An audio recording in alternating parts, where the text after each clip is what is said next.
I'm sorry.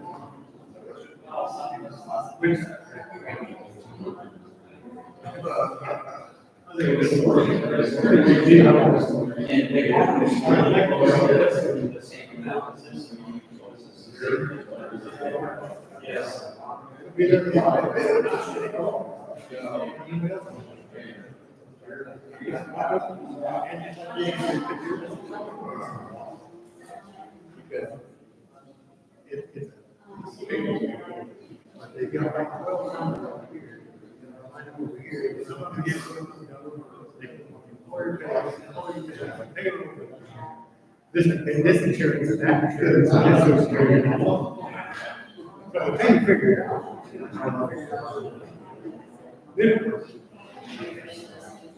I just got to read it. So we can do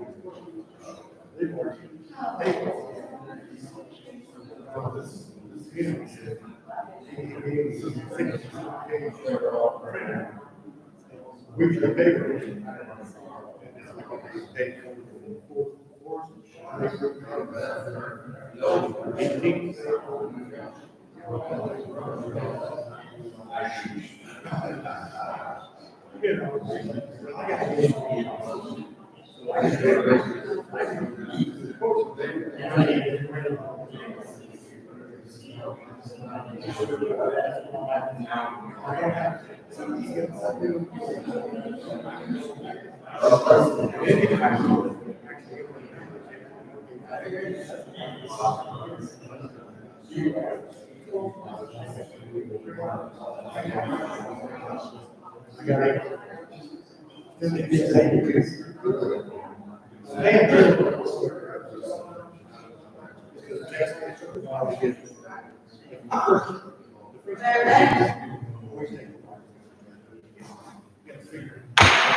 I'd like to call to order the City Council meeting, July 17th, 2025, at 5:30 PM at 501 Main Street. Can we stand for the Pledge of Allegiance? I pledge allegiance to the flag of the United States of America and to the republic for which it stands, one nation, under God, indivisible, with liberty and justice for all.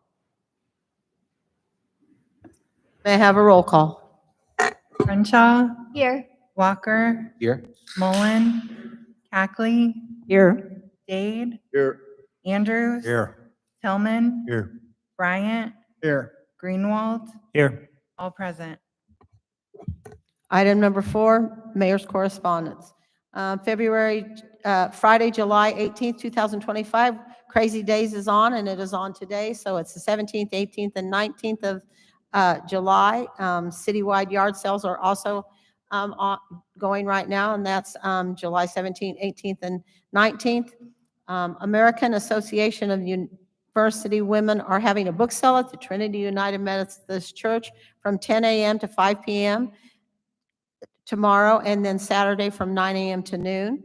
Travis the Steak Man will be at the Keokuk Public Library at 5:30 p.m. tomorrow, and everything you need to learn about snakes, he will have some snakes that you can actually see too. Anderson Petting Zoo will be at the Public Library from 10 a.m. to 1 p.m. And the Great River Players, Petite Players, will present The Claw at the Grand Theater at 7:30 p.m. and on Saturday, July 19th at 2 p.m. Then Saturday, July 19th, the Keokuk Farmers Market at the Keokuk Mall parking lot from 8 to 11 a.m. Keokuk Cares Workday will start at 10 a.m. and volunteers need to be at the Evangelical Free Church by 10 a.m. Hamilton Summer Fest at 4 p.m. with music, food, and fun for all. L Train's Bar will be having music by the Bury the Shadows and other bands at 6:30 p.m. and there's a cover charge there. Stonehill Band will be at the Rampart Pavilion at 7 o'clock p.m. and there are food trucks available for purchase. And them Smokin' Crawdaddies will be at Sweet Sally's at 8 p.m. Sunday, July 20th, the History Center will host Dr. Jim Brown with a presentation on antique tools and how they are used at 2 p.m. And the Keokuk Yacht Club is holding their Sunday Fun Day from 3 o'clock to 6 o'clock p.m. with music by Tristan Grisham. Ginger Billy's food truck will be available for food purchase. I'd like to throw out a thanks to City Hall, everybody at City Hall, and to the fire department and the police department today. We hosted some special needs groups, and they were excited to come. They loved the safe, they loved the fire truck, and they loved the police car, and it was a great day for a great couple hours for those kids. So thank you very much. And as always, we need to eat, drink, and shop local. It's crazy days. Okay, item number 5 is citizens' request.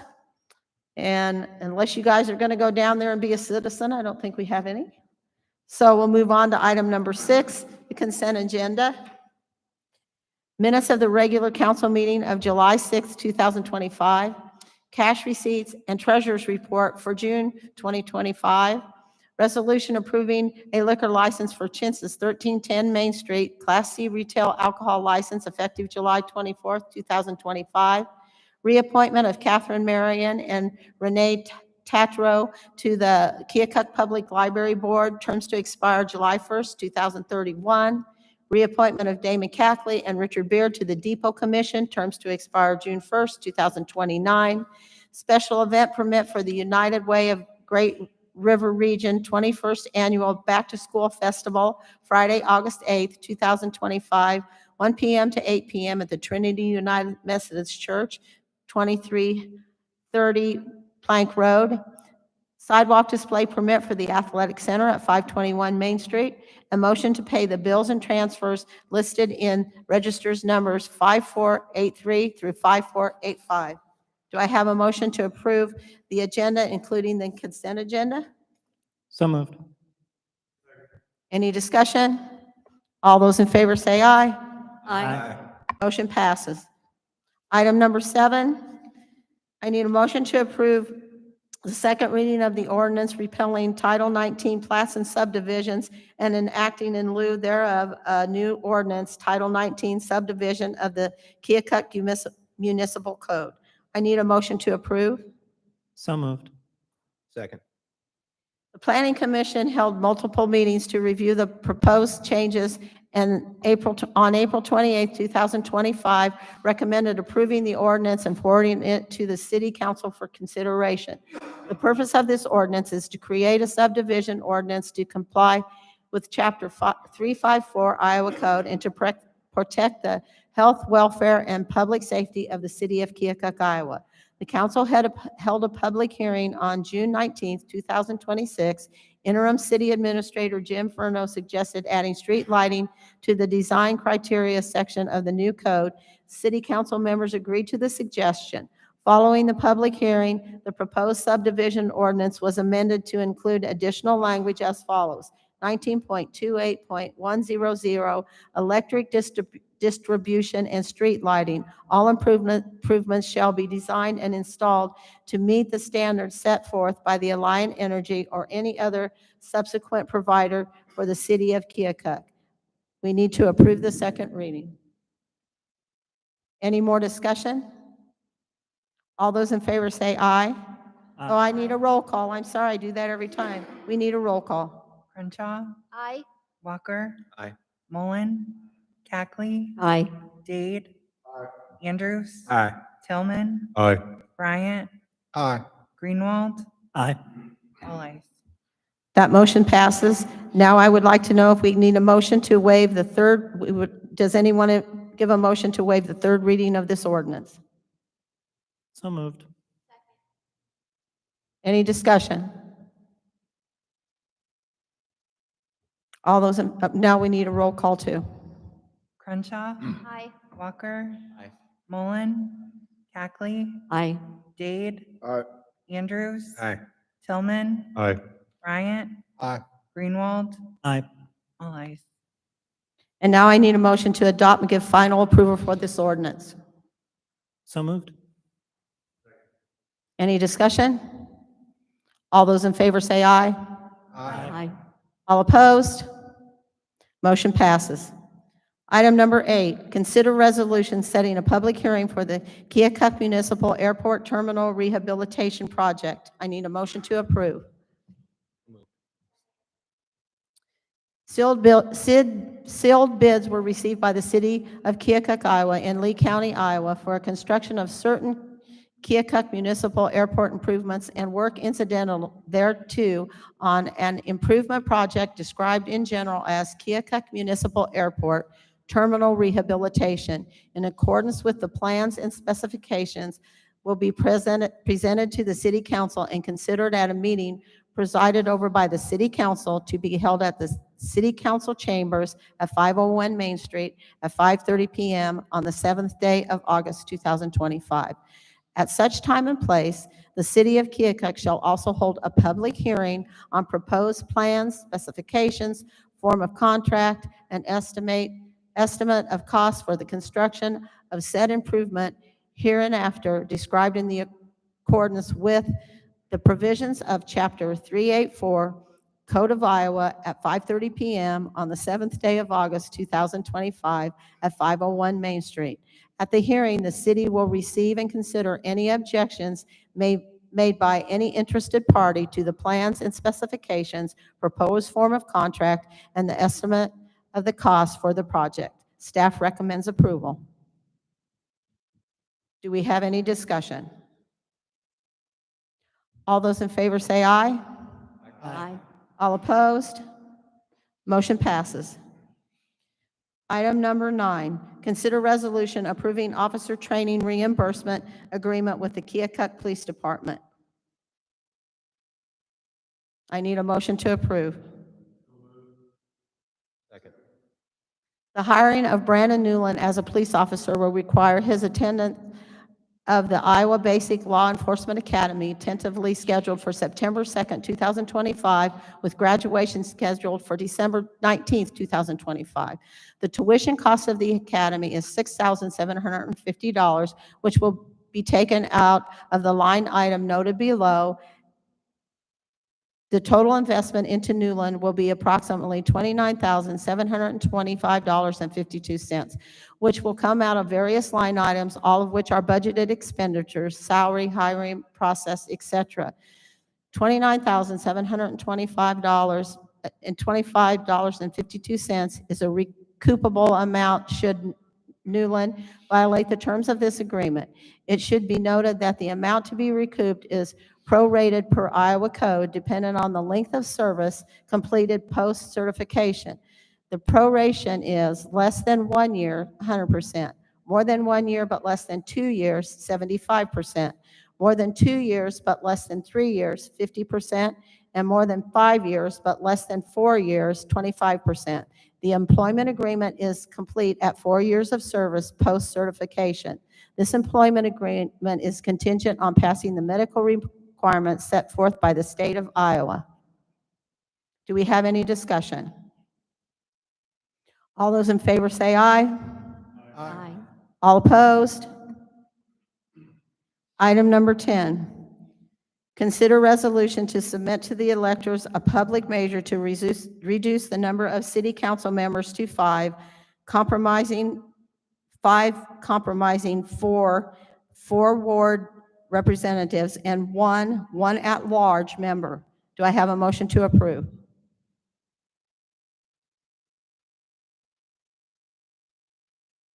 Motion does not pass. Item number 11, consider resolution approving the purchase of the 2025 Freightliner garbage truck. I need a motion to approve. So moved. Second. Purchase of a 2025 Freightliner M2 Plus Cummins L9 350 HP diesel Allison 3000 RDS automatic transmission, single axle chassis with dual drive Fontaine conversion, new way sidewinder 3.0 20-yard automated side loader, frame mounted arm with 1,000 lifting capacity and 12-foot reach joysticks, hydraulic hopper access ladder, triple camera system, work lights and strobe lights. Garbage truck for $335,500 as approved in the fiscal year 2025 to the 2026 budget. Pricing for source wall contract. Staff recommends approval. Do I have any discussion? Is this replacing one, is that correct? We've got one that we basically need to replace with this new one, am I Yes. correct? That's what I thought. Thank you. Is this completely, I mean, you can operate this from in here? I mean, 2 joysticks, you should be able to operate it from in here, Brian. No, they're attached to the truck, so. Not like that, sophisticated joystick now. It's not robotic. Okay, okay. It has about everything else on it, I think. It just sounded really cool when it says that. Actually, we operate 2 on a day-to-day basis. Yes. And we have 3 with one in Des Moines right now. One of our newer ones is in Des Moines right now getting repaired. And we currently have a lease truck because our 3rd backup truck that we're replacing has been broken down for the last couple of weeks and they're having trouble getting it repaired. But that will be the one we'll be getting rid of once this one comes in. And the other 2 that we're running on a day-to-day basis, they were purchased at the same time. Yes, in 2019, I believe. So at some point, we may be trying to get that work to where we don't have 2 that are the same Correct. age and get to where we have one being replaced every 5 years. The hopes is going on a rotation where one needs replaced at a time instead of 2. Yeah. Is the blue one the leased one? Say that again. Is the blue one the leased one? Yes, the blue one that's running around town is the one we're currently leasing. I thought it was new and different. What is the lifespan on the garbage trucks? They estimate them around 15 years. So it's kind of, this was something that came up that. So we're not gonna see with the other our ones. backup one, I don't know the exact age of it, but it's well over 15 years. And then, yeah, hopefully we can get to where we're replacing one every 5 years or so. Yeah. And this model is smaller than the current ones that we're running. Right now, the ones we have are really oversized for the community. So this holds just about as much tonnage of garbage. It's just not as long of a truck. Any more discussion? All those in favor say aye. Aye. All opposed? Motion passes. And I'm really excited because I don't have to read that again. Because I don't understand any of that. Okay, item number 12. Consider resolution approving $23,242 payment to Access Receivables Management for satisfaction of Windstream Holdings phone charges. I need a motion to approve. Second? The city unexpectedly found multiple Windstream accounts have monthly fees increased 20-fold or more in June 2024. This went on for several months while the staff tried to work with Windstream to reduce charges, including through the city attorney. Windstream did provide notice in May that an increase was going to occur on the 4th page of the billing statement. At some point toward the end of 2024 or in the beginning of 2025, the accounts were given to the collection agency to collect while the city fought the charges through the city attorney.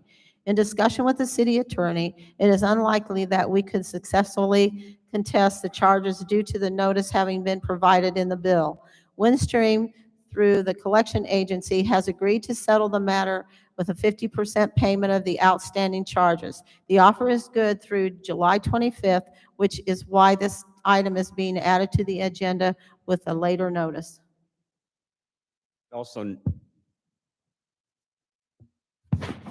I'd also note, did I get this turned on? Yeah. That the city attorney had worked with Windstream over the course of the last year, trying to reach a reduced charge on this, had gone back and forth. The most recent one prior to this, the attorney had proposed settling for $15,000, and which was refused. That was a few months back. The current proposal is 50% of the outstanding charges are $23,242. Do we have any more discussion? Are we still using any of Windstream No, products? no, Okay. thankfully not on the, Is there a reason why we have so many multiple cell phone bills? And how many cell phones does the city provide? Brian, you want to talk about what these were for? This is not a cell phone bill. This was all of our landlines. All of the So, landlines? this notice came to us sometime back in 2024. And I just can speak on this because I was here back then, but, they were trying to get away from everybody having their current system. So they were trying to get everybody off of their old copper wired phone lines. And from my understanding, they put this into, I don't know if it was in all of our accounts bills or one of our account bills, but, 6 of them at least. and on page 4 of that bill, they put a little note on there that our pricing was increased by whatever the percentage was then, unless we upgraded to some other form of phones, which they did not even provide. So we ended up canceling all of our services with Windstream and moved on to other agencies.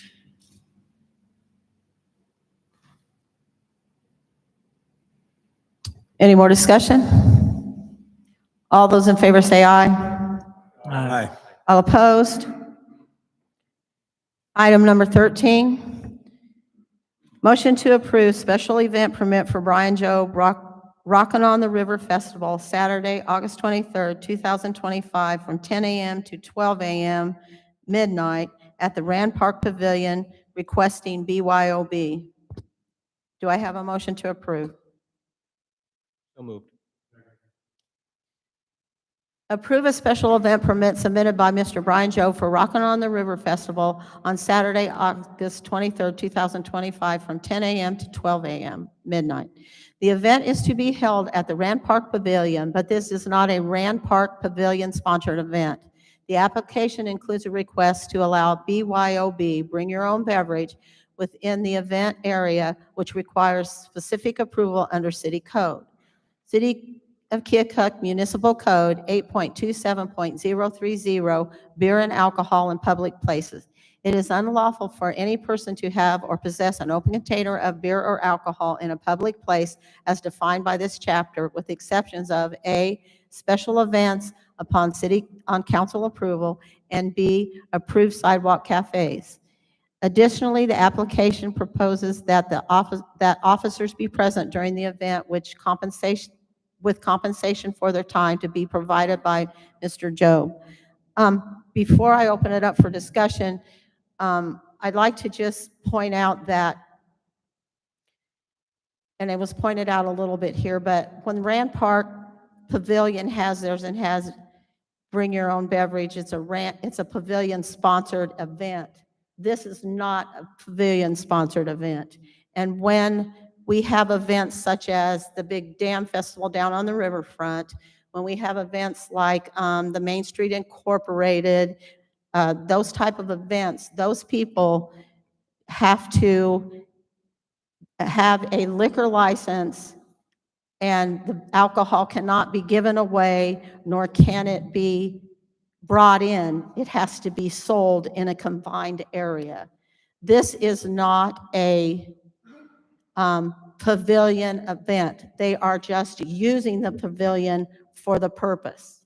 So I'm not sure how we want to look at that, but if we are requiring these other groups to do that, I do believe that at some point we have to talk about that right now. It's also a long day event. For example, if somebody was coming at 10 a.m. to listen to the bands and was staying till midnight, how much alcohol are they going to bring to make that a good night? And if they wanted to bring a case of beer and a couple bottles of Fireball and put it in their cooler and bring it, we're approving that if we say yes. So we need to kind of look at that.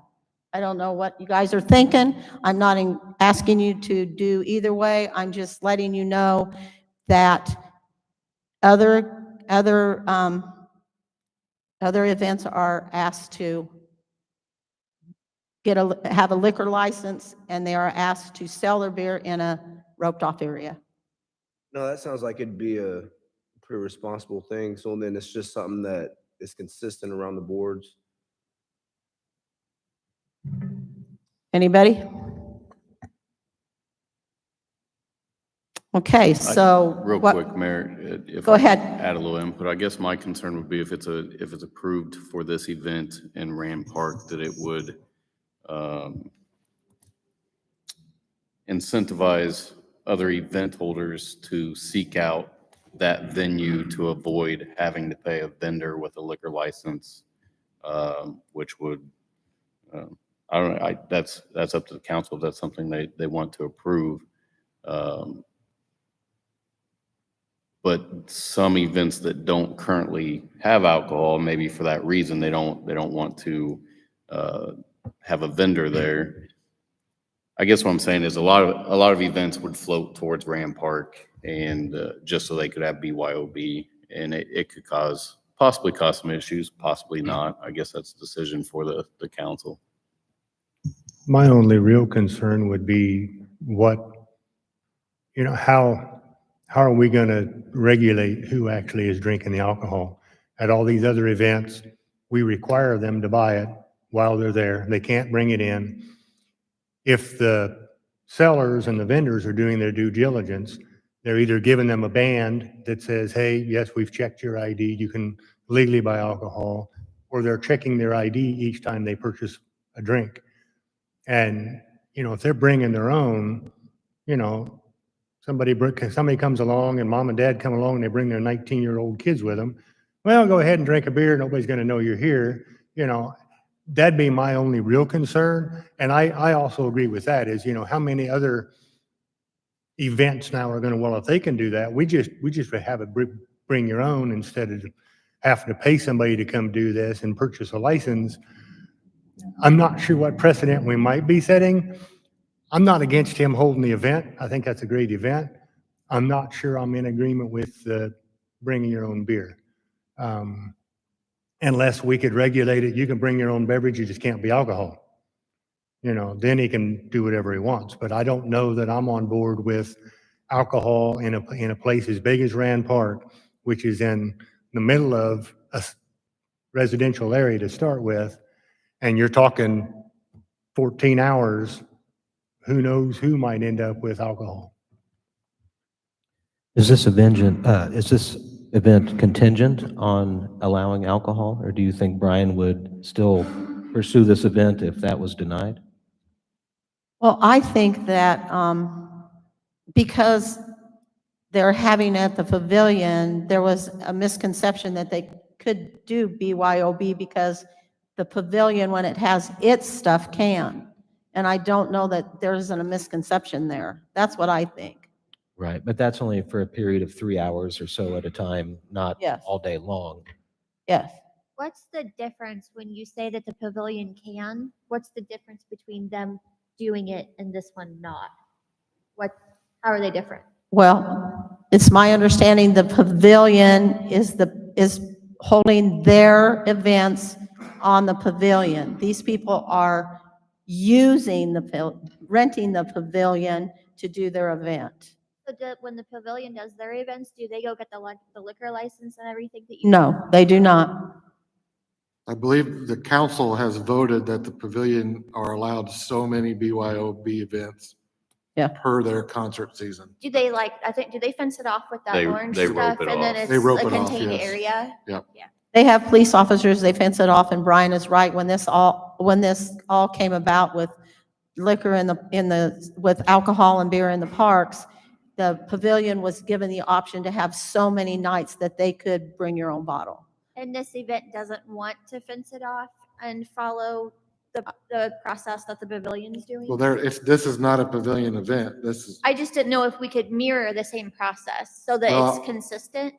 I mean, in my opinion, we require the Big Dam Street Festival to get a liquor license. We require Main Street Incorporated to get a liquor license for their event here, for their concert series they had over on 6th and Main. So I believe you should require this event to get a liquor license to be copacetic with the rest of them. Otherwise, they're gonna be coming here and saying, why do I have to pay a vendor at the street fair, however many dollars that is? Why can't we I- just have BOB? I agree. I think it's confusing if we do different things for each party, because then a lot of people around town aren't going to know what the true process is that they're supposed to do. That makes I agree sense. with Chief Baum. It's gonna open it up to somebody having a children's birthday party and putting in a special event permit so they can have BYOB at the park or at the splash pad or something like that, where we don't want those kind of events. Well, and I think we also have to be respectful of the fact that this is an event, all day long event.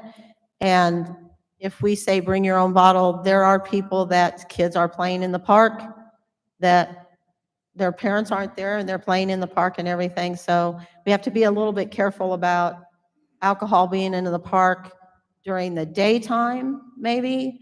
I think maybe we need to look at that. I think when we originally started looking at all this, it was way back when it was can't think of the name of it, it was kind of through Puckashetuck, and we did the Cajun cook-off, and they started at 3 o'clock, and the reason that they weren't allowed to have alcohol in the park was because it was a time when kids would be playing in the park.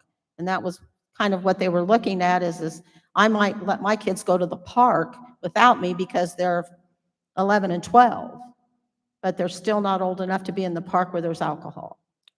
So when they do the second Back Alley Band Festival in Kilburn Park, that's a BYOB event too. But I don't believe law enforcement is required to be there for that one because it's BYOB. So I think that if law enforcement is going to be there all day and Mr. Job is going to be providing the compensation for that, I guess I would be okay with it as long as people weren't getting out of hand, and if somebody was getting out of hand, there would be law enforcement present. I don't recall Kilbourne being advertised as BYOB. The Back Alley Band Fest is kind of an anomaly.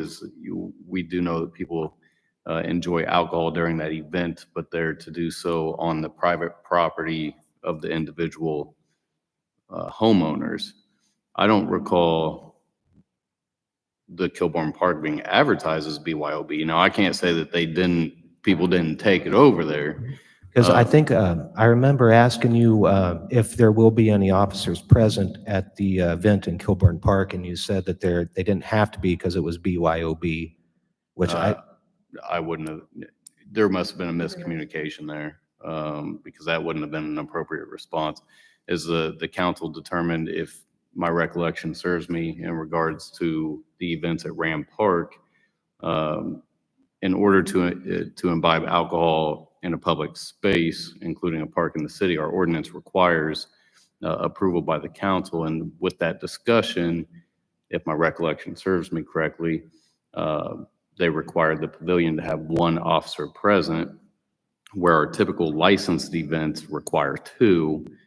For the pavilion, they allowed one, kind of due to the nature of the event, the age of the crowds that were going there, and it's a relatively small event. But if I told you because it was BYOB they weren't required, then there was some sort of miscommunication there. I think the city incurs a liability if we have an event for this length of time with unchecked amounts of alcohol roaming around the park.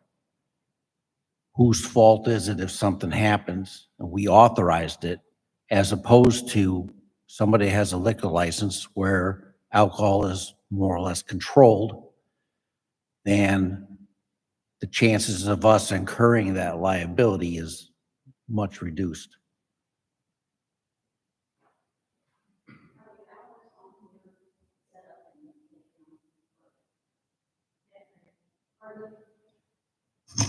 Are the hours on here for setup and takedown also?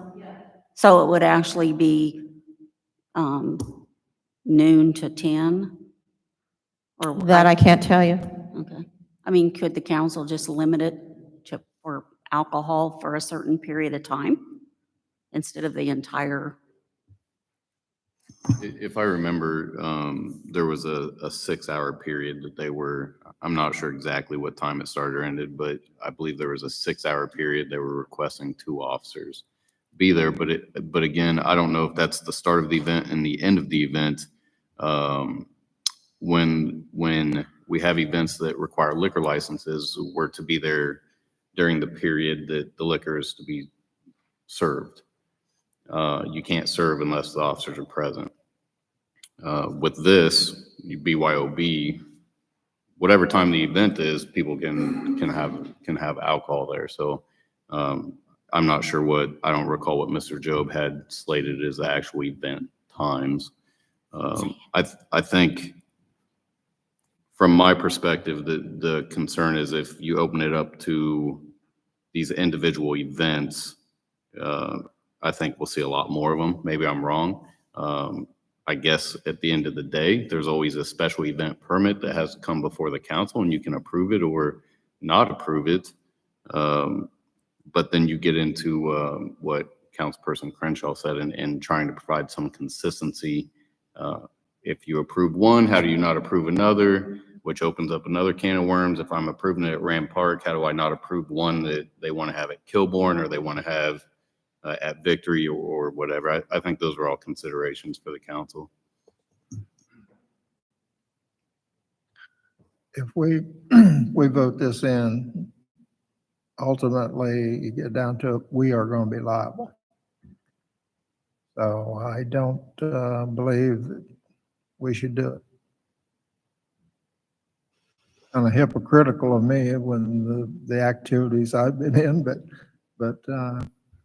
when you get in a position of responsibility, you got to think of those things and like it was said, and this has been said before, that we're putting alcohol in a residential area, and that's not real good. Any more discussion? I'd also just like to indicate that I think it's clear that Mr. Job has put a considerable amount of effort into this event. I see that he's advertising it already, and it appears as if he has some bands and things lined up. So I don't know if it's an option to just require him to have a licensed vendor there as another option, as opposed to approve or disapprove the whole thing altogether. With the special event permit, we're only talking about the BYOB aspect of it. Is that correct? Everything else is already approved and good to go? Yeah, that permit is actually, because we have renters at the lodge, they don't cost that much. They're not that expensive.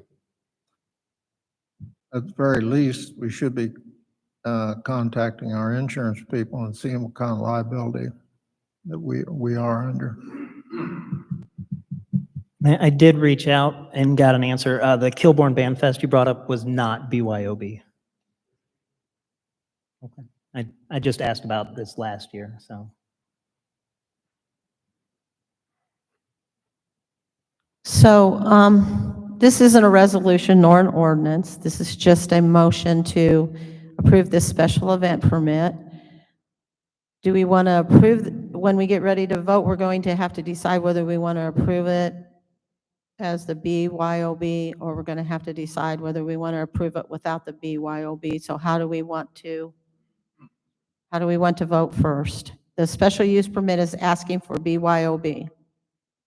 I'd like to amend the request to eliminate the BYOB part of it. I'm fine with the festival, I'm fine with the event.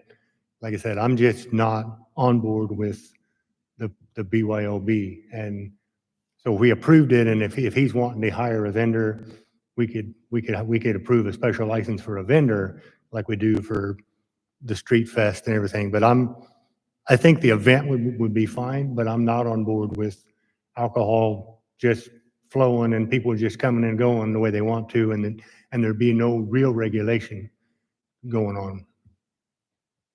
Okay, any more discussion? So the motion is out there, and it is a special event permit for Brian Joe Broken on the River Festival, Saturday, August 23rd, 2025, from 10 a.m. to 12 a.m. midnight at Ram Park Pavilion, requesting BYOB. And we have a first and a second on that. We are voting that right now, that how the special event is written, how it's requested. That would mean we are voting to go ahead with BYOB. That's how we are voting right now. Okay? Everybody understand that? Okay, if there's no more discussion, all those in favor say aye. All opposed? Nay. Motion does not pass.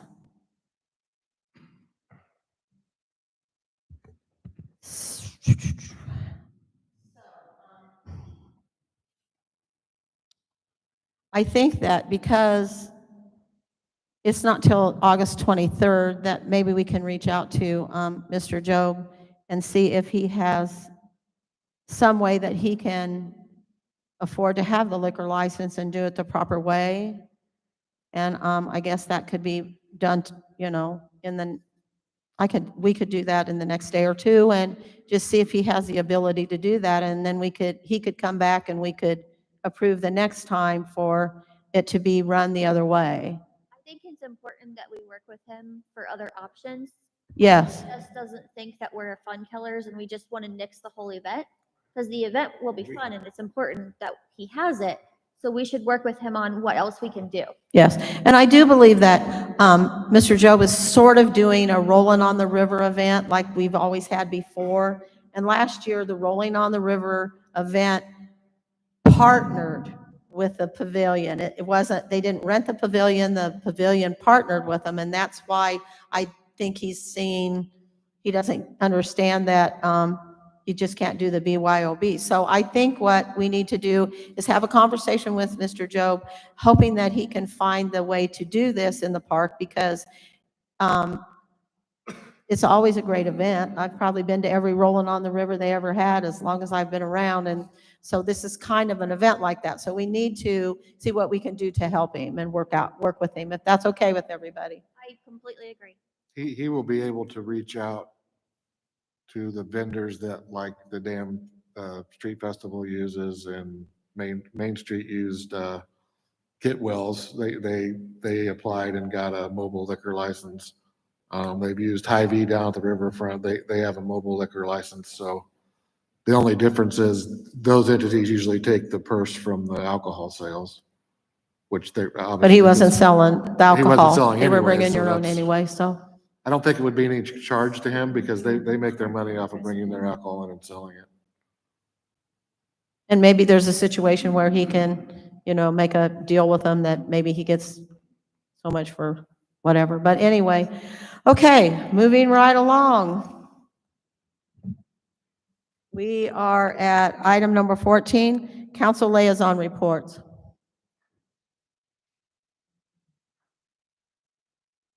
Item number 15, staff reports, and I believe, Zeth, you have one, right? Yeah, I got a couple quick reports. One, the vehicle that was approved to be replaced by insurance money, that's been replaced. It's up in Des Moines right now, being outfitted, should be on the road shortly. I believe the 21st, it has an appointment to get outfitted with our decals. We also were approved for a GTSB grant that assists in purchasing some equipment, the amount of $10,000 that provides some overtime funds for special enforcement projects related to impaired driving. And we can also put that towards some equipment such as moving radars, PVTs, and things of that nature. Anybody else?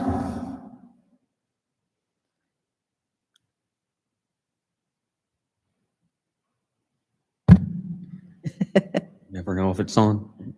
I would just say that I was gonna request the finance committee to meet. I think a couple of them have already started having some discussions about potential dates, but you're gonna coordinate. Yeah, I'll send an email out to the finance committee tomorrow, and I'll be inquiring about Tuesday, the 29th, to find a time slot that works for everybody. And one of the biggest things that we need to just kind of walk through was tax increment financing, some things that'll be coming up this fall, timing on different, in order to use TIF, some different things that will need to occur for amendment to our current plan, and just what'll be going on through the fall with that. And I guess, Celeste, I know that this is putting you on the spot this time.